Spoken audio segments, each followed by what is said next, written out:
Bueno, es un placer estar aquí con ustedes otra vez. Ustedes, no sé cuándo, ¿qué fue lo último que leyeron? ¿En dónde nos quedamos la última vez? Libro número 17. 17. Número 20. 17 lo habíamos leído. Es que su papá hizo una retrospección.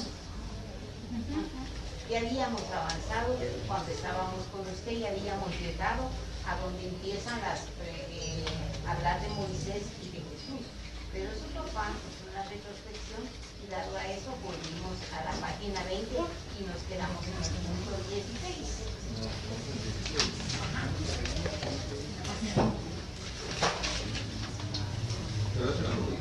Si gustan nos quedamos mejor en el...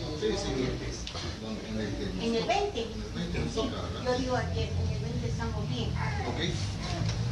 Disculpen que venía corriendo, pero ahí ya estamos aquí. No, ya está, ya queda importante. Sí, así es. Muy bien, entonces vamos a continuar nuestra plática con el punto número 20. Solo el hecho de la posibilidad de comunicarse con los seres del mundo espiritual tiene consecuencias incalculables de la más alta gravedad. Es todo un mundo nuevo que se nos revela y que tiene tanto mayor importancia cuanto alcanza a todos los hombres, sin excepción. Ese conocimiento, al generalizarse, no puede dejar de traer una modificación profunda en las costumbres, en el carácter, en los hábitos y en las creencias que tienen tan gran influencia sobre las relaciones sociales. Muy bien, ¿qué entienden ustedes con eso? A ver, doña Lidia, Dígame. ¿usted a qué edad inició en el espiritismo? ¿Cómo? ¿A qué edad inició en el espiritismo? Yo tenía 26 años cuando llegué acá. ¿A 26 años? 26 años. Ok, ¿y usted cómo fue que inició en el espiritismo? Me quedé porque los problemas que yo estaba afrontando en esa época ameritaban la asesoría de una persona que tuviese muchos más conocimientos. Lamentablemente en esa época, si yo hubiese abocadome a un psicólogo y le han psicólogo, usted sabe que se le daba uno de loco. Correcto. Pero, hasta la fecha todavía tenemos problemas con eso. entonces mi papá era una persona muy amistosa y era fácil de ser, que le dijera yo, amistades, ¿verdad? Y se contactaba con mucha gente y le platicó con José, un amigo de él, que él veía en mí muchos problemas y no tenía la suficiente confianza de sentarse conmigo y decirme, Lidia, ¿por qué estás fallando en tantas cosas, verdad? Entonces, esa fue una de las razones por las que yo llegué a la escuela y me quedé por la comunicación que recibí del doctor Ramón Soros. A eso es el punto que quería que llegara. ¿Qué fue lo que le impactó de esa plática? ¿Qué fue? Sí, por favor. Porque hablo muy ligero y no. Me quedé porque esa tarde yo llevaba una, como le dijera, una incertidumbre, algo que yo no entendía por qué me estaba sucediendo a mí. Esa situación tan dolorosa y penosa, yo no entendía por qué Dios me había asignado esa prueba. Yo no la conocía como prueba, sino que a mí se me enseñó a conocer a un Dios que castigaba y que premiaba. Entonces yo, todo el mundo cuando hablaba me decía, a usted la está castigando Dios porque pudo haberse portado mal. Y dado a eso, usted está recibiendo eso como, ¿cómo le dijera yo? Como castigo, como un castigo. Usted se portó mal y eso es lo que hacer. Pero a medida que el hermano profundizó en su plática, me fue llenando mi ser interno, ya comprendí, porque mire, fue una plática tan acertada como si hubiese sido elegida para las personas que estaban interesadas esta tarde ahí y en especial para mí. Okay. Esa fue la razón por la que hasta el día de hoy, hasta aquí estoy acá. Miren lo grande que puede ser una plática, una comunicación para una persona. Muchas gracias, doña Para Lidia. servirle. Aquí lo que estamos viendo es de que hay muchas pláticas, hay muchas comunicaciones que son a veces incluso específicas para uno, o uno la siente como que eso es lo que a mí me beneficia, eso es el camino que yo tengo que tomar. Miren qué tan profundo le llevó a doña Lidia, que después de pocos años, de sus 26 años, ella está acá con nosotros. Yo recuerdo que cuando yo era pequeño, yo desde que tengo memoria siempre he asistido a la escuela, pero había cosas que de muy pequeño no entendía. Yo recuerdo una de mis primeras memorias que tengo, y se lo pregunté a mi padre, ¿por qué mi papá Genaro cierra los ojos y se pone a hablar? De manera distinta. Y él me explicó que en ese momento que lo que pasa es que ciertos espíritus de alta luz, muy evolucionados, se acercan a él y a través de él dan comunicación. Pero yo para ese momento, yo ya había escuchado historias que mi papá Genaro, por medio de mi papá Genaro, se daba y me habían llegado, pero aún así yo no había entendido qué era lo que pasaba. Yo en ese momento imaginaba que eran historias que él había vivido o cosas de gente que había conocido. Pero en realidad se recuerdan, la última vez que yo estuve acá, son ciertas cosas que se nos dan a nosotros para que podamos, que ya tenemos cierto grado de evolución por supuesto, para que nosotros podamos aprovecharlas y así continuar en el camino del espiritismo y del estudio. ¿Por qué? Porque eventualmente nosotros vamos a continuar investigando, vamos a continuar descubriendo ciertas cosas para mejorarnos a nosotros, mejorar nuestra calidad de vida con nuestra familia y vamos a aportar eventualmente al espiritismo. Entonces continuemos. En toda una revolución que se opera en las ideas,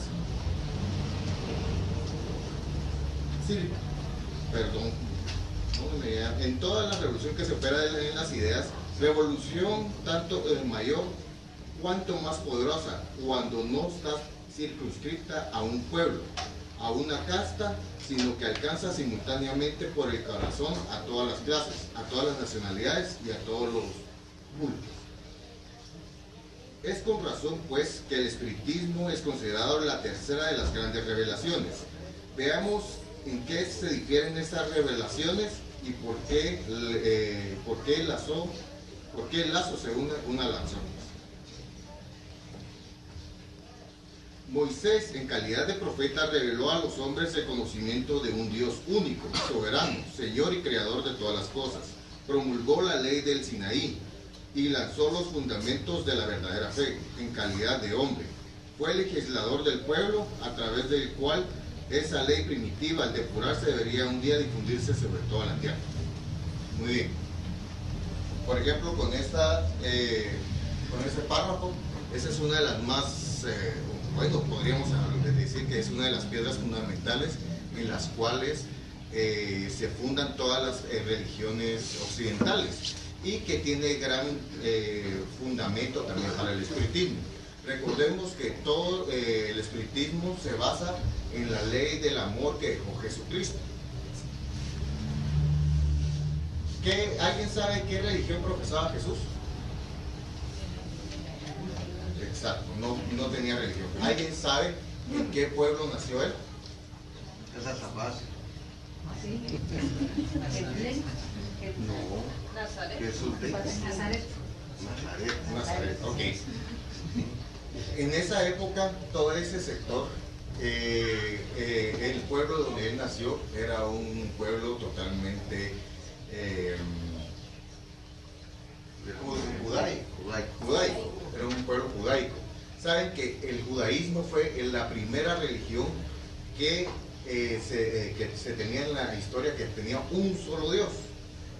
Nosotros nos basamos en esa religión debido a que antes de eso, por ejemplo, los mayas adoraban varios dioses, ¿se recuerdan, verdad? Y posterior a eso se tenían muchas creencias sobre la tierra, donde habían dioses, por ejemplo, los dioses romanos, los dioses griegos, que se tenía un dios de la guerra, un dios del sol, pero eventualmente la humanidad fue evolucionando de tal manera en que vamos viendo que todo eso todas las cosas que nosotros no podíamos explicar, no se las teníamos que dar como origen a un dios en específico. Por ejemplo, la salida del sol no es un dios el que hace todo eso, ¿verdad? Entonces, el judaísmo fue la primera religión que tuvo un solo Dios. ¿Por qué un solo Dios? ¿Cuál sería el objetivo? A ver, oigamos, neuronas trabajando. Tal vez establecer el poder en una sola persona. El poder en una sola persona, sí, pero si hablas de Dios está superlativo a las personas. Ok, entonces, ¿por qué no tener varios dioses? ¿Quién se le ocurre? ¿Quién me lo rebata? Porque Él es el único. Ah, no, es que esa ya la enseñanza, eso ya fue así, con palo y piocha, ya le metieron a uno. Me imagino que podría haber contradicciones y hasta guerras por tener un Dios diferente cada uno. Bueno, en el origen, las aldeas, cada cultura, cada civilización tenía un Dios. Correcto. Sin embargo, los griegos, que tenían una estructura más fuerte, ¿cuál era el padre de todos los dioses? ¿Quién era? Zeus. Zeus era el padre de todos los dioses. O sea, había el dios del mar, el dios del viento, el dios del fuego. Para cada cosa había un dios. Y eso fue en Grecia, mucho antes que existieran los mayas. ¿Cómo hicieron los que nunca leyeron griego? Haber hecho dioses iguales. ¿Había dios del fuego en Guatemala? Sí. Los mayas, para que se den cuenta, eso es lo que se llama memoria histórica. Así como no nos acordamos de las guerras antiguas, nosotros no nos acordamos de las civilizaciones antiguas. Eso es lo que hacen las religiones que masifican, que creen que solo eso es lo correcto. Por ejemplo, ¿cuál es la religión de moda? ¿Han habido religiones de moda? Hoy todo el mundo te dice que Dios te bendiga. Y el que no dice así parece que parece diablo. Si a usted no le gusta, si usted no está en eso, no puede decir eso. Si no, usted está haciendo algo totalmente contrario. Entonces lo que Edwin dice es bien importante. Habla de la primera religión que pretendía un solo Dios. Ahora la pregunta es, ¿cuál es la lógica de tener un solo Dios? ¿Qué opinan ustedes? Desde el aspecto político, pues adoctrinar con una sola filosofía, y eso hace más manejables también a los pueblos, si lo viéramos desde el aspecto político, ¿verdad? El poder con la religión ha sido lo peor que ha habido, correcto, y siempre ha estado el poder junto con el pueblo. El poder, la religión y el pueblo, ese ha sido el problema. Tú perteneces a una religión y el que guía la religión vota por el fulano, todo el mundo va a votar por él. Correcto. Por ejemplo, Serrano Elías. Aquí en Guatemala ya lo tuvimos, típicamente, y el fracaso fue evidente. Fue muy fuerte el evidente de eso. Nosotros no hablamos de política normalmente, solo ejemplificamos la situación. Muy bien.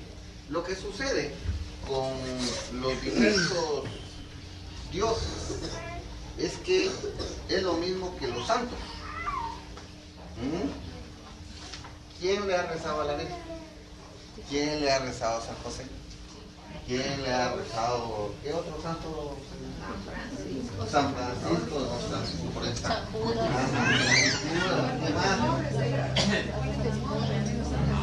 Al hermano Pedro, Santa María. Bueno, es que entonces la religión católica lo que hizo fue disminuir un poco el volumen de dioses a santos, correcto. Pero ¿qué pasa? Eso es una unificación, como lo dijiste claramente. Por ejemplo, ¿qué pasa con las múltiples iglesias evangélicas que hay? ¿Todas hablan lo mismo, sí o no? Ni siquiera los que son de la misma línea, que tienen el mismo nombre, no hablan igual. ¿Por qué? Porque no es una religión estructurada. mientras que las religiones estructuradas llevan un solo Dios. Ahora la pregunta es, ¿por qué Dios permitió estas religiones estructuradas? ¿Quién quiere opinar? ¿Era beneficioso para la humanidad? ¿No era beneficioso para la humanidad? ¿Qué hacía? Era necesario. Bueno, fíjese usted que aquí vemos un grupo de personas que podemos aceptar o por lo menos escuchar con más conciencia. Pero fuera de aquí hay gente que no entiende la A con las dos patitas ni la O con los redondos. Tiene que ser a fuerza de crimen y castigo. Correcto. Y el crimen y castigo, el problema que se tiene que no es justo. Pero tenía que haber una justicia divina. ¿Qué es justicia divina? ¿Quién me dice qué es justicia divina? Un ejemplo de justicia divina, ¿quién me lo da? Nuestra propia conciencia. La propia conciencia. Muy específico. Justicia divina. ¿Qué es justo y divino para usted? Quiero que sea suplemento. ¿Qué es justo? Morir. Porque todo sí. Eso es una ley divina. Ajá, muy bien. ¿Y qué pasa con el que hizo daño y murió feliz? ¿Será justo? El que hace la paga, pero no necesariamente aquí. Ajá. ¿No es cierto que eso es lo que nosotros vemos de dificultad? Correcto. Ajá. Entonces, la justicia divina cuesta mucho con relación al... Vuelvo otra vez, pregunta número 1, el libro de los espíritus que dice, ¿qué es Dios? Causa primera de todas las cosas. Ok. ¿Quién hizo las botellas? El hombre, una máquina que le dio con poliuretanos, etcétera, e hizo las botellas. ¿Quién hizo el agua que está en las botellas? ¿Hay algún hombre que pueda fabricar agua? Están bombardeando las nubes. Y ahorita están haciendo una máquina para exprimir de la humedad. Y de hecho, el inventor de lo que todos tocamos como computadora acaba de sacar agua de las heces. Ajá, y se la toma. Correcto. Lo más que ha hecho es darle color a la botella. Exactamente. Entonces ahora ya entendemos que existe algo superior a nosotros. Por eso es que nosotros somos... ¿Cómo se llaman los creyentes a un solo Dios? Sí, poli, es mucho. Politeístas, nosotros somos monoteístas. Muy bien. Entonces, el Dios de los árabes es diferente al Dios de los cristianos, ¿sí o no? No. El nombre es diferente. En aquel lado es Alá y una media luna. De este lado es Dios y una cruz. Correcto. Cuidado con que me digan que es un Cristo y una cruz, porque eso no es cierto. ¿Verdad? Estamos hablando de Dios, porque Cristo no es Dios, ni Dios es Cristo. Dios es Dios, nuestro Padre, y Jesús es nuestro hermano. Correcto. Muy bien. Pues continúa. Muy bien. Entonces, como estábamos viendo, obviamente mi padre entró bastante en el tema. Lo que pasa es que las religiones politeístas de antes, como lo estaban mencionando antes, creaban demasiada división en la población. Por ejemplo, los reyes antiguos tenían su dios, se puede decir que incluso favorito, a qué dios le van a rezar. Por ejemplo, ciertos reyes griegos le rezaban al dios de la guerra, Atenea, y eso creaba ciertas divisiones incluso no solo entre los pueblos, sino que en las clases sociales, ¿verdad?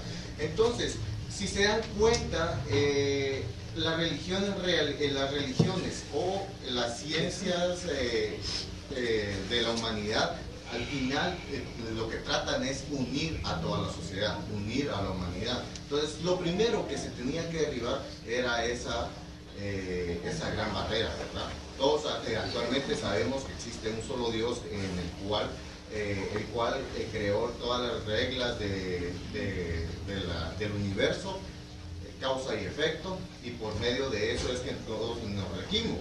Entonces, ese fue el primer gran paso, la primera gran revelación, como estaban diciendo aquí, de la gran comunicación de Moisés, es darle al pueblo, en ese momento salud de Israel, el conocimiento de que solo existe un solo Dios. Con eso ya unimos a una comunidad, a un país, ya se une solo con un solo Dios y no hay esas divisiones. Continuemos entonces. El Cristo, tomando de la antigua ley lo que era eterno y divino, y desechando lo que no era sino transitorio, puramente disciplinario y de concepción humana, agregó la revelación de la vida futura, de la cual Moisés no había hablado, la de las penas y recompensas que esperan al hombre después de la muerte. Ahora bien, ya tenemos la primer piedra, que era solo existe un solo Dios. Pero aún así, en ese momento la sociedad era una sociedad desordenada, no se tenía el amor al prójimo, no se tenía un patrón de conducta correcto. Entonces, ¿qué es lo que viene y hace Jesús? Jesús nace en esta sociedad primero porque era necesario que su enseñanza fuera sembrada en una sociedad que creyera en un solo Dios. Luego de eso, Él empieza y demuestra habla acerca de qué pasa con el espíritu después de muerto. ¿Qué pasa si vengo yo y lastimo a mi padre? ¿Qué pasa si vengo yo y hago daño a una población muy grande? En esa época no se tenía un concepto de castigo. Bueno, no era castigo, sino un concepto de causa y efecto. De todo lo que yo estoy haciendo, voy a recibir, si es bueno, voy a recibir buenas cosas, y si estoy haciendo daño, las voy a pagar. Ahí Edwin acaba de hacer la introducción maravillosa. A ver, los hombres, que creo yo que las mujeres no dejan el canal de telenovelas, 24 horas al día, patojas, los fines de semana repiten los capítulos que no han visto. ¿Ya? Vale. A ver, ¿alguna vez vieron a Espartaco? ¿Sí? ¿Vieron en la serie Espartaco? Esa realmente sanguinaria, donde se miraba como la espada del gladiador le salía la sangre por todos lados. Okay. En cámara lenta, muy detallista.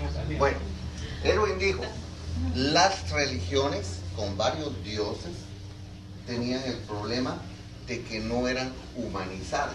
O sea, traduciendo lo que él dijo a esto, fíjese bien, ¿para qué habían esclavos que se convertían en gladiadores? ¿Alguien sabe? Esclavos que se convertían en gladiadores. Juli. Para recobrar su libertad. Para recobrar su libertad, que era el 1%. Ajá. ¿Saben para qué? Para que los reyes no se mancharan las manos con la sangre. Para que los reyes no se mancharan con las manos. Pero había un motivo por el que el pueblo le gustaba ver ese sangrerío. ¿Cuál era el motivo? Eran las fiestas como del pueblo. Dicen, es la feria de Nueva Santa Rosa. ¿Ya? Entonces, para celebrar al pueblo, agarraban, hacían los coliseos, y entonces tenían que haber guerreros que realmente supieran pelear. Entonces, los ludos, que así se llamaban, que eran las escuelas de los gladiadores, los preparaban para que pudieran dar un espectáculo. Y en el espectáculo lo más alegre era matarse. ¿Bien? Lo mejor era morirse. Yo, las siguientes palabras se las digo con mucha autoridad. Yo fui médico en Cuilapa, en el Hospital Nacional de Cuilapa, y después estuve en Barberena más de 14 años. Durante esos 14 años yo vi lo siguiente. ¿Cómo está la feria? Está triste, ¿por qué? No ha habido muertos. Entonces estaba triste la feria. ¿Y cómo está la alegre? Se llaman 5. ¿Ya? Fíjense pues, esa era una concepción social, era una concepción total de lo que es. Entonces, los dioses, como dijo Edwin, se encomendaban a la guerra. Entonces, el Dios estaba contento si yo acababa con la mitad del pueblo, ¿me entiendes? O sea, entre más sanguinario fuera yo, entre más mujeres violaba, entre más robo hacía, el Dios, entre comillas, estaba más contento. ¿Cómo era la fórmula para acabar con eso? Era humanizar a la gente. ¿Cómo había que hacerlo? Quitarles esos dioses. ¿Nos sentimos a entender ahora? ¿Qué es lo que está pasando? ¿Y cómo es? Ya ha venido a reimplantarse el problema. Lo estamos viviendo, hermanos. Quien no quiera verlo es porque de veras no tiene corazón. Isis es un brazo de los espíritus que en aquel tiempo hacían lo mismo. Correcto, o sea, cuando Roma se expandía, póngase que Roma hubiera venido hasta Guatemala, que era un triunfo para Roma, decir que la mitad de la ciudad de Guatemala estaba muerta. Ajá, y que la otra mitad iban los de esclavos para Roma. Ajá, entonces había que hacer una fiesta porque lo logró. Y la fiesta incluía 40 muertos. Entonces eso era lo alegre. ¿Ya se dieron cuenta qué diferencia? ¿Ha cambiado la sociedad entre aquel tiempo y ahora, sí o no? Hay algo que sí. Porque ahora son solo 15. Guatemala son solo 15. Antes eran 80. ¿Ya se dieron cuenta que ahora se preguntan y me dicen, es que Dios nos tiene olvidados, es que Dios no sabe? Pero si nosotros venimos, somos civilizaciones guerreras, sanguinarias. Yo pregunto, yo no he visto una mujer que diga, conmigo que me hagan lo que sea, pero que no se metan con mis hijos. ¿Qué quiere decir eso? Que la mamá puede matar por su hijo. Por lo tanto, un hijo puede matar por la mamá. Eso fue lo que enseñó el Señor Jesucristo. Entonces, ¿por qué decimos que somos cristianos? Pregunto, ¿por qué decimos que somos cristianos si nosotros no vamos a cumplir? Porque es una palabra que siempre se ha escuchado, pero no la siente, solo la expresa. Esa es la diferencia entre el espiritismo. Edwin hace un análisis, yo oigo lo que él está diciendo y analizo. Eso es espiritismo. Espiritismo es estudiar así. Por eso es que ahora que tengo a él aquí a la mano, lo logro hacer. Cuando yo estoy solo, yo tengo que hacer, contestarme yo mismo. ¿Verdad? En cambio aquí, ustedes pueden escuchar una forma. Esto es la forma real como Allan Kardec define el estudio del espiritismo. El estudio del espiritismo es que usted haya sentado, escuche con atención cada palabra y diga sí, no, no, sí. ¿Correcto? No decir todo sí. Todo sí, correcto, porque eso es un fanatismo y es darle una aceptación. ¿Correcto? Sigamos. Ok. La parte más importante de la revelación de Cristo, en el sentido de que ella es la primera fuente, la piedra angular de toda su doctrina, es el punto de vista totalmente nuevo, bajo lo cual hizo considerar la divinidad. No es más el Dios terrible, celoso, vengativo de Moisés, el Dios cruel que riega las tierras con sangre humana, que ordena la masacre y el exterminio de pueblos, sin exceptuar a las mujeres, a los niños y a los ancianos, que castiga a quienes ahorran las víctimas. No es más el Dios injusto que castiga a todo un pueblo por la falta de su fe. Entonces, si se dan cuenta, no sé, si ustedes han leído en algún momento la Biblia, el Antiguo Testamento es una lectura un poco mucho más pesada que el Nuevo Testamento, debido a que antes de la comunicación de Jesús, se tenía un Dios vengativo totalmente. ¿Se recuerda? Por ejemplo, en alguna parte dice, y yo, tu Dios, yo soy celoso. Sí, una parte, imagínense, parte. Entonces, imagínense, en ese momento, ¿se recuerdan? Como les había dicho, antes de Moisés había muchos dioses, muchos adoraban a las imágenes y todo eso. Primer punto, hacerlos monoteístas. Excelente. Pero aún así era un Dios vengativo. Ok, segunda comunicación, viene a través de Jesús. Jesús viene a darnos la otra cara de Dios, la verdadera cara de Dios. Antes de Jesús no estaba preparada la gente, no estaba preparada la humanidad para tener un Dios de bondad. En ese momento Jesús nos enseñó que Dios es un Dios de amor que colocó ciertos reglamentos en el universo, que prácticamente todo es causa y efecto. Y todos, yo diría que solo hay un único mandamiento, que es amar a tu prójimo. ¿Por qué? Porque si yo vengo y le falto el respeto a alguien, eso no es dar amor a mi prójimo. Si yo le contesto a mi madre, no es darle amor a mi prójimo.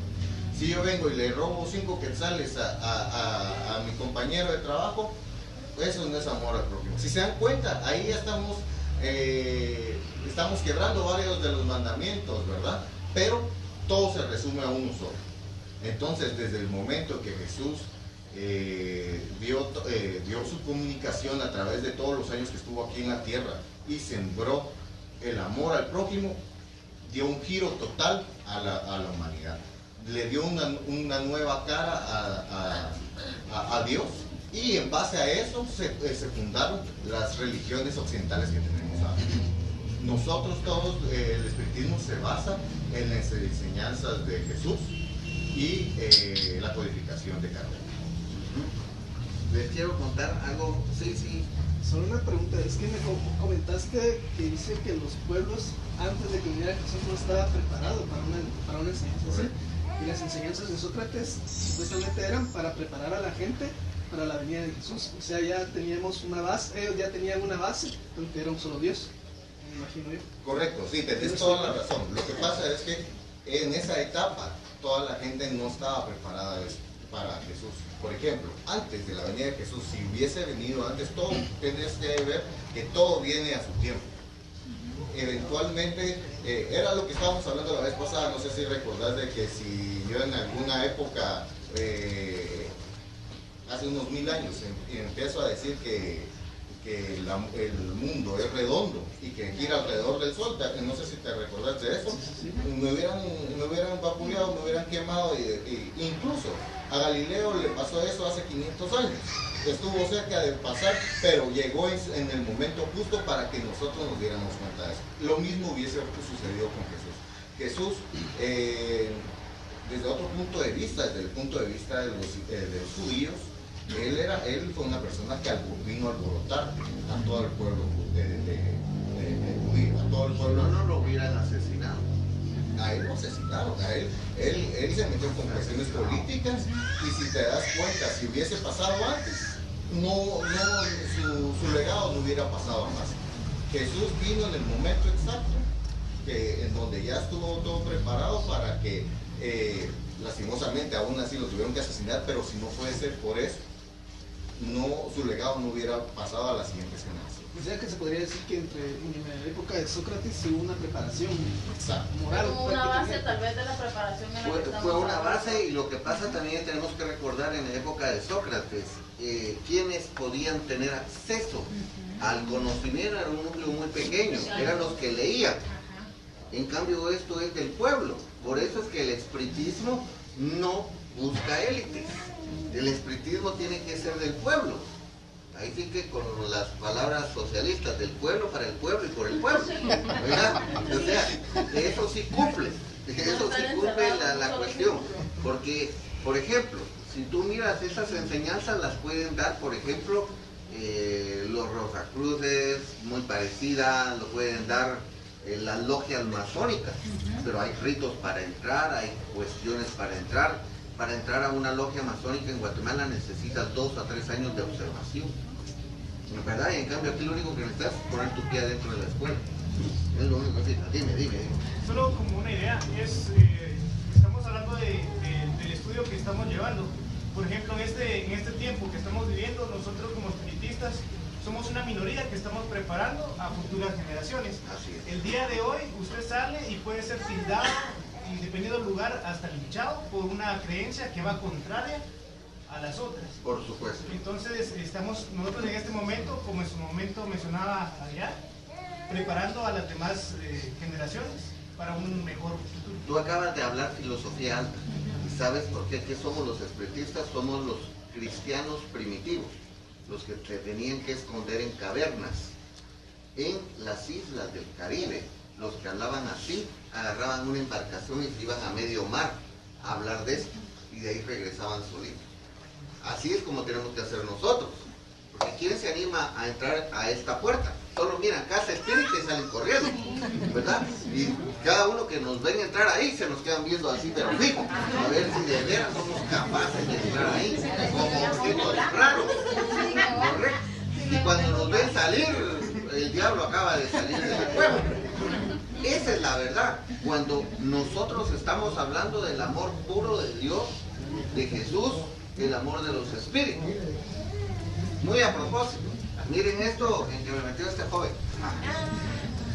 Este es una invitación para el Club de Lectores del Banco de Guatemala para el día de jueves.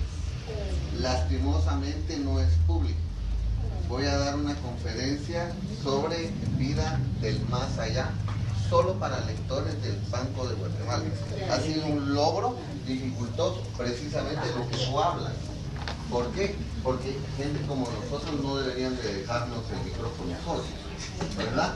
Porque más de alguno va a estar, y en cambio, mire, sí va a ser factible hacer esto. Me hubiese encantado que todos me acompañaran, pero hay razones, ¿verdad? Entonces, están haciendo y vamos a hablar sobre el otro lado de la vida.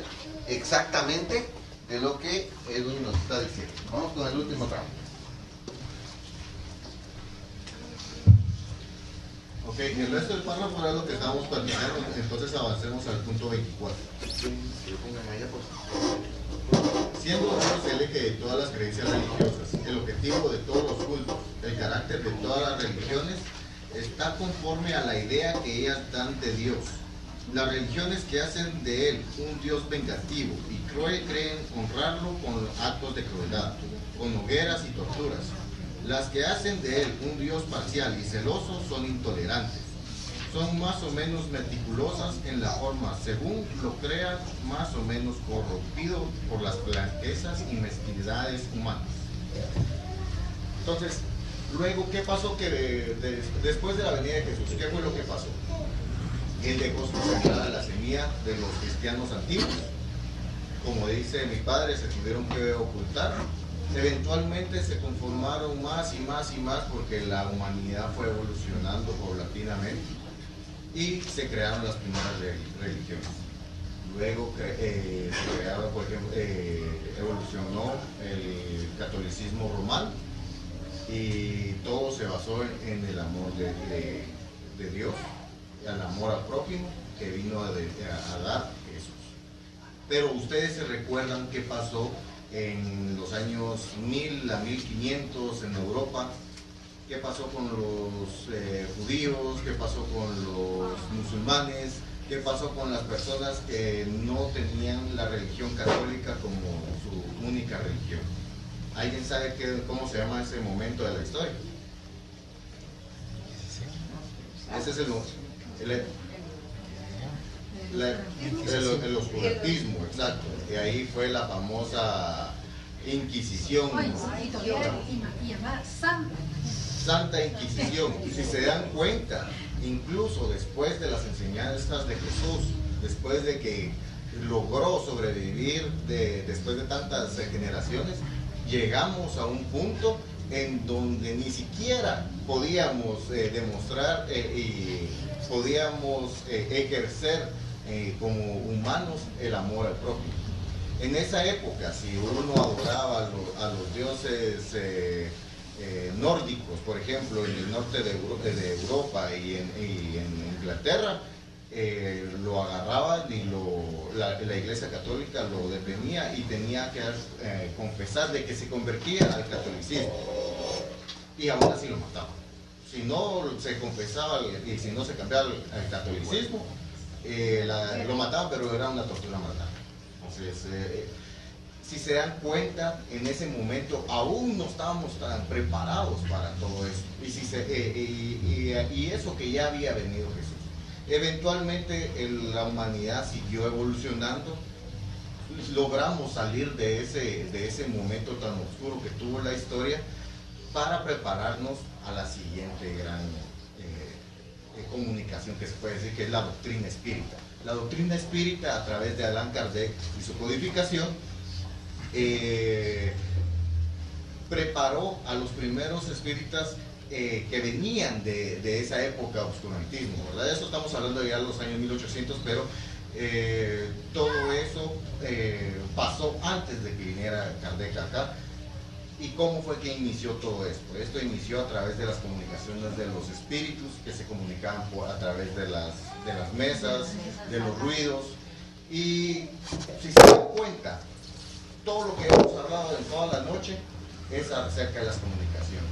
Doña Lidia, cuando vino por primera vez a través de una comunicación que le llegó muy personal, muy a su corazón, permitió que ella se quedara acá. Moisés, a través de la comunicación, para el pueblo, de que solo existe un Dios, preparó al pueblo para la venida de Jesús. Jesús, a través de todas sus enseñanzas, comunicó a los primeros pueblos de un solo Dios, monoteístas, el amor al prójimo. Y aún así no estábamos tan preparados y pasó el obscurantismo. ¿Me permite solo 2 palabras, por favor? Sí, fíjese que como yo les he sido honesta, yo sigue dentro del catolicismo, pero a mí no mucho que me parecía que cuando me mandaban a confesar, siempre me mandaban a rezar y me decían que me perdonaran.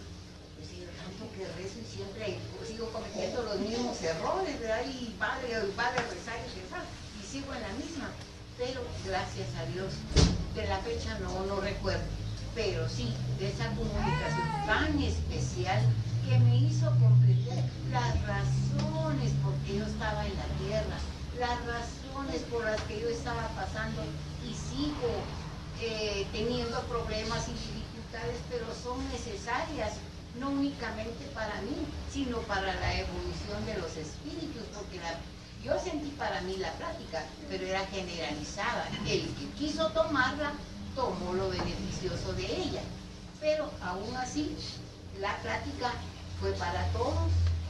Los que quisimos la aceptamos y nos sentimos identificados porque sabíamos que hay un motivo por el cual seguimos estando todavía con los pies en la faz de la tierra. Gracias. Muy bien, para terminar vamos a hacer un ejercicio. Un ejercicio que es muy sano para nosotros, basado en lo que hemos dialogado. Fíjese bien cómo es lo que vamos a hacer. Vamos a tratar de relajarnos y escuchar el agua que está cayendo atrás de esta pared. ¿Correcto? Ajá. Cuidado, se me duele. Cuidado, se me duele. El objetivo es que es un oído psicológicamente terapéutico, es un sonido terapéutico, el encontrarse realmente con los problemas. Estaba buscando aquí en el teléfono porque recuerdan ustedes un hermano que viene con su hija, que se sienta allá por donde está Valito. ¿Alguien le sabe el nombre? Antonio, hermano Tono. Ok, tuvo un accidente. Lo atropellaron y perdió parte de su pie. Está amputado en el ICS.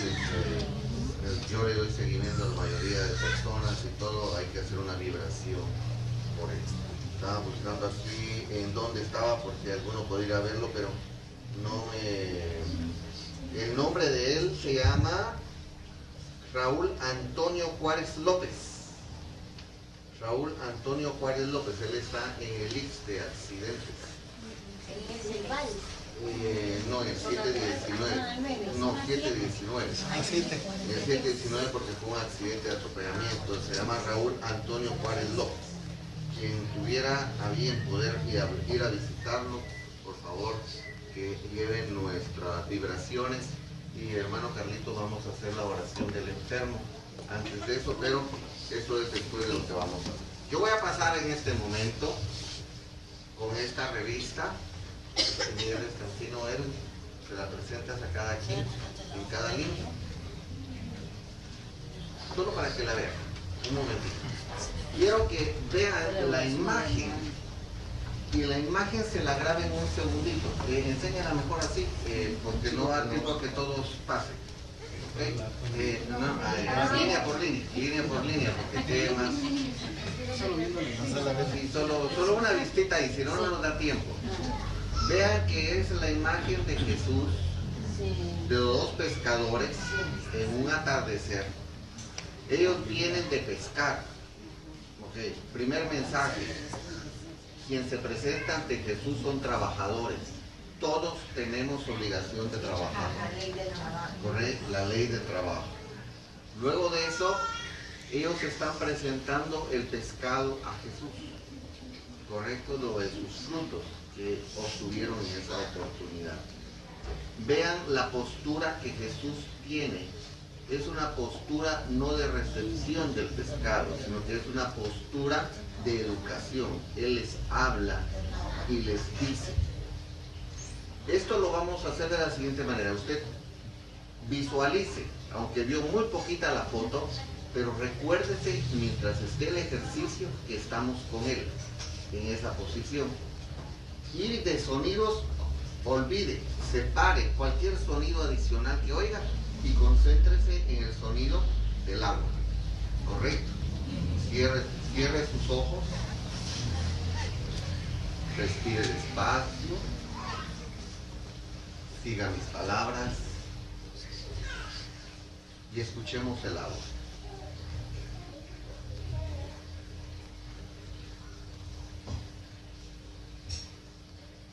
Recordemos la fotografía. Es un atardecer donde hay montañas, es una playa donde están los barcos que vienen de pesca, hay otros pescadores que no les importó que esté Jesús, mas estos pescadores llegaron y en una posición de reverencia reciben a Jesús, como nosotros lo estamos recibiendo ahora. Y ellos hablan así: adorable Jesús, estamos de retorno.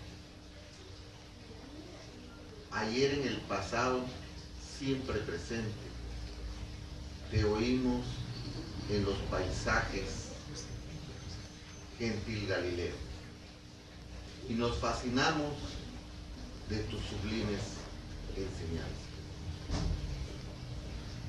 Tocado sinceramente en el corazón, hemos resuelto seguirte a distancia a través del tiempo tan largo que hemos vivido, viviendo y cantando tu mensaje libertador.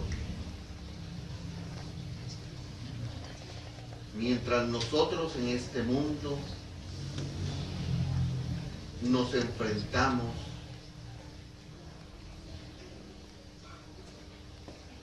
a similares playas hermosas y calmas como era Capernaum,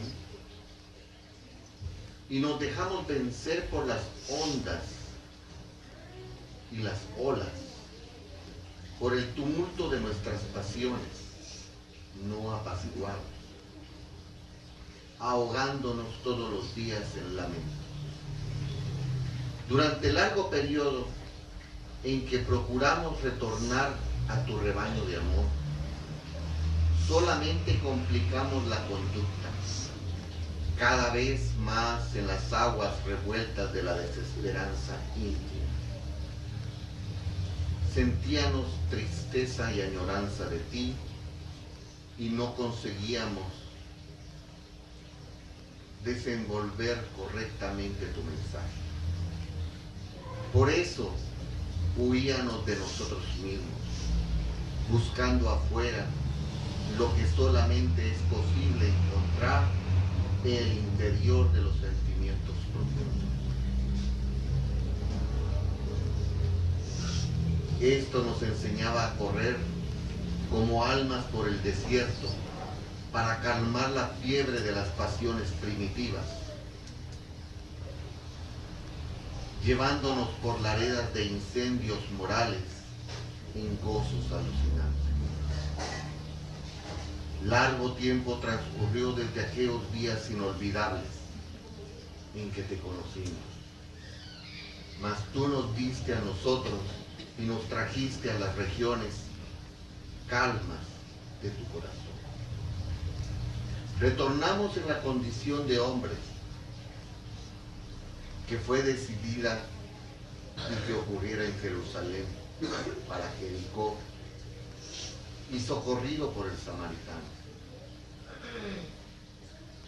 Hemos recibido el bálsamo y el cariño de la misericordia del cielo en tu nombre y por ello nos ponemos de pie. Ahora estamos de vuelta a tu bar y te oímos otra vez cantando los himnos de eterna belleza de que se enriquecen nuestros corazones. Continuamos oyéndote en los poemas de luz y libertad total, con la musicalidad sublime del amor que nos enriquece y nos da plenitud. Direccionamos nuestra mirada hacia la tuya y acógenos nuevamente sonriendo para que podamos decir: sean bienvenidos, hijos dilectos de mi Padre. Acógenos.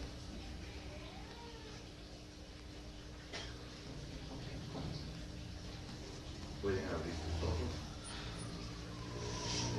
Así es como se le habla a Jesús. Exactamente. Hermano Carlitos, ¿ya tiene ahí el nombre del hermano? Por favor, me lo proporciona.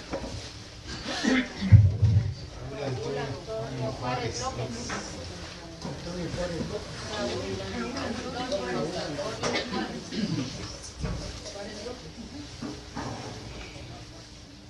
Si se dan cuenta, lo que acabamos de hacer es una meditación con Jesús, ¿correcto? Y es su oportunidad para estar con Él, no la mía, es la suya, ¿correcto? Basado en un diálogo que hemos hablado sobre Él. En ningún momento hay fanatismo ni nada por el estilo.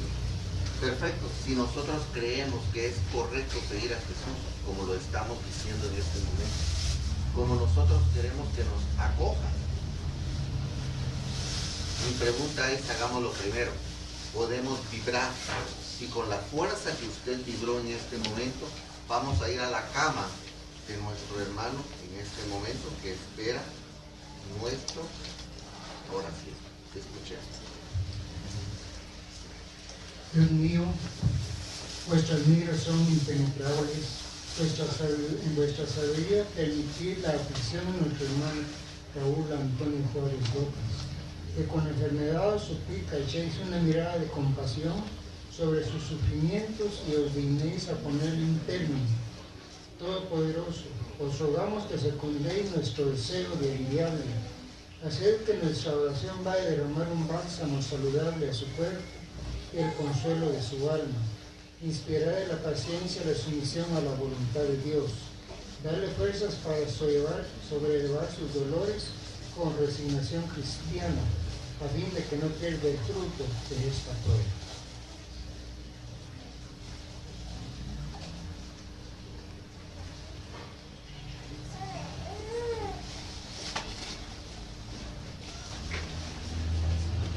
Rogamos a Dios Todopoderoso que nos envíe buenos espíritus para asistirnos, ángeles que pudieran inducirnos en el error y que nos dé la luz necesaria para distinguir la verdad de la impostura. Separe también a los espíritus ignorantes encarnados o desencarnados que podrían intentar poner la discordia entre nosotros y de la caridad y el amor al público. Si alguno pretendiera introducirse aquí, no puede acceso ni ninguno de nosotros. Espíritus buenos que eliminarme destruirnos, hacernos dóciles a vuestros consejos. Desviar a nosotros el egoísmo, el orgullo, el envidia y los celos. Inspirarnos sin urgencia y la violencia de nuestros semejantes, presente y ausente en medio del mundo. Hacer en fin que los sentimientos de caridad, humildad y renovación de que nos sintamos animados y buscamos nuestra serenidad y influencia. A los medios a que nos encarguemos de nutrirnos de las enseñanzas, darle la conciencia de la santidad y el mandato que nos ha sido confiado, y de la gravedad del acto que van a cumplir, a fin de que tengan el fervor y el recogimiento necesarios.